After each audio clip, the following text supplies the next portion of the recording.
Mr. Ambassador, thank you so much for your time and for being here. So just walk us through the negotiations and what it took to get Trevor Reed back home. Well, thanks, Allison. It's great to be with you today. Yeah, it's a joyous day today for the Reed family, for me, for my colleagues in the U.S. government, for all Americans. That Trevor was freed. He was convicted years ago of a crime he didn't commit, and as you note, he's been released.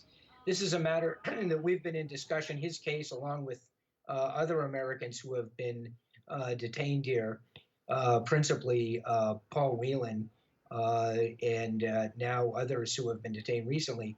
I've been in discussions with the Russian government for years over those cases. The talks have ebbed and flowed over time as the interest in the Russian government in pursuing a release for these Americans has gone up and down. So in recent weeks, in particular, because of a deterioration that we saw in Trevor's health, we've been engaged with the Russian government on his release.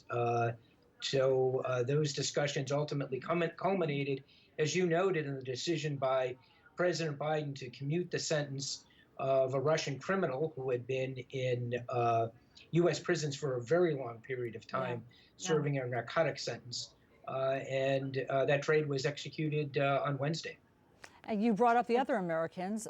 Brittany Griner, obviously, is still there, and Paul Whelan. And Paul Whelan, CNN obtained a statement that Paul Whelan gave yesterday upon the news of Trevor Reed's release, and he says, quote, "Why was I left behind? While I am pleased that Trevor is home with his family, I've been held on a fictitious charge of espionage for 40 months. The world knows this charge was fabricated. Why hasn't more been done to secure my release?" What's your answer to that?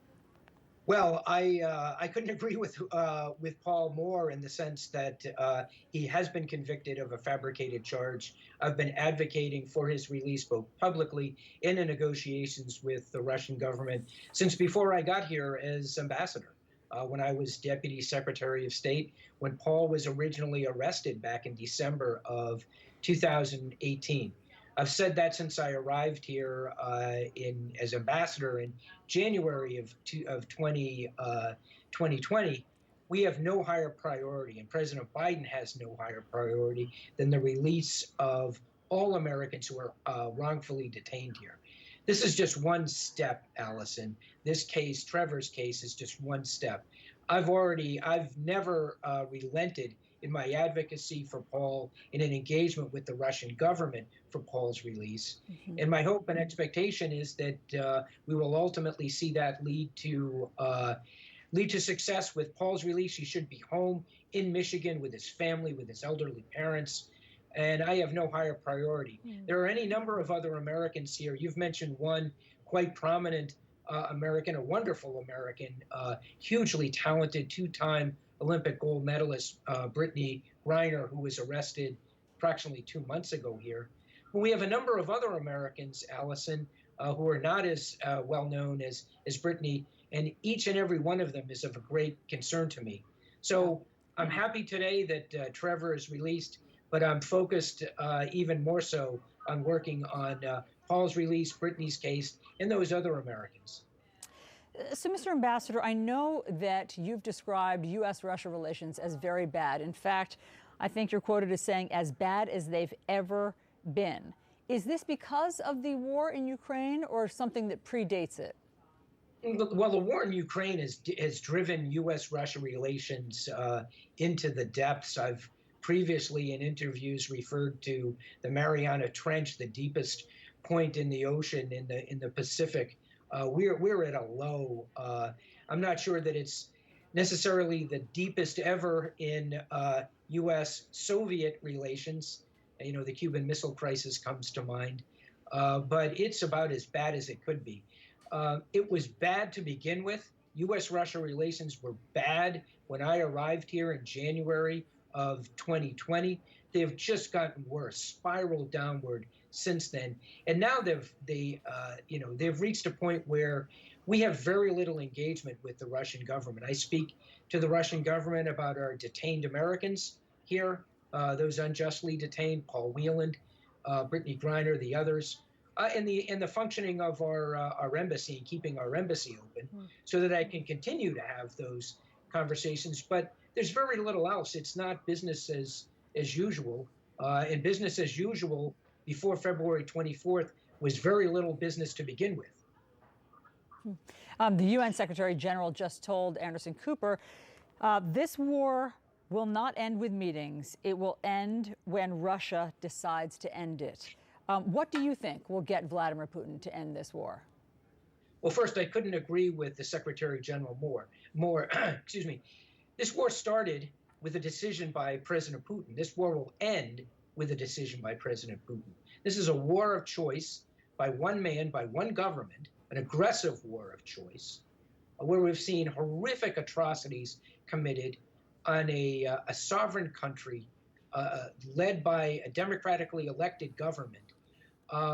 And what the strategy that the Biden administration has pursued with our allies and partners is first to provide enormous support in security assistance, humanitarian assistance, development assistance, direct financial support to the Ukrainian government.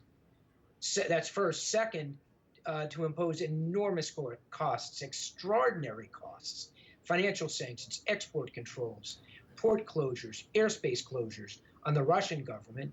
And finally, bolstering the security of NATO, reaffirming, recommitting each and every NATO member to our commitments to each other, and strengthening the eastern flank of NATO. But ultimately, I agree with the Secretary General, this will ultimately have to be a decision by President Putin, and we're going to do all we can to make sure that that decision is a strategic defeat for him and his government, and not a victory for him in Ukraine. As you know, there's the specter of nuclear war that hangs over all of this, because in part the Russians keep bringing it up and not totally putting it off the table. And so are there diplomatic efforts going on behind the scenes to keep the Russians from considering that option? Well, Allison, I couldn't agree with you more. This rhetoric, which we've seen escalate in an irresponsible way, a dramatically irresponsible way recently, isn't new. The Russian government, senior Russian leaders have brought up to me in discussions I've had with them about Ukraine, security in Europe, a conversation that has begun as a discussion about what in the past were issues related to Ukraine. For example, you may recall the Minsk agreements and trying to find a path forward for a political solution in Ukraine. That conversation would spiral with the introduction by the Russian government, by Russian interlocutors, of statements saying that, if the United States, if NATO continued to support the fascists, the Nazis, the genocidal Nazis in Ukraine, that could lead to nuclear confrontation, referencing the Cuban Missile Crisis, nuclear weapons.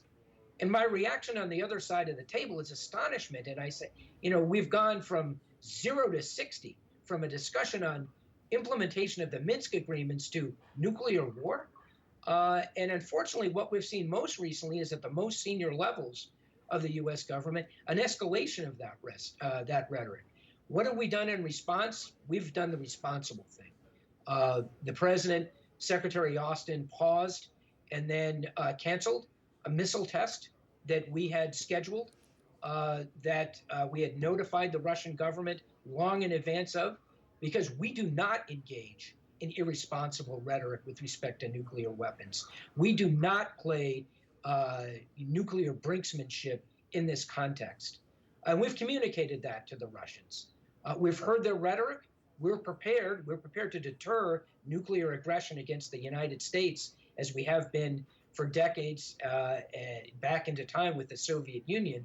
We won't succumb to nuclear blackmail, but we won't tolerate nuclear saber rattling and nuclear brinksmanship.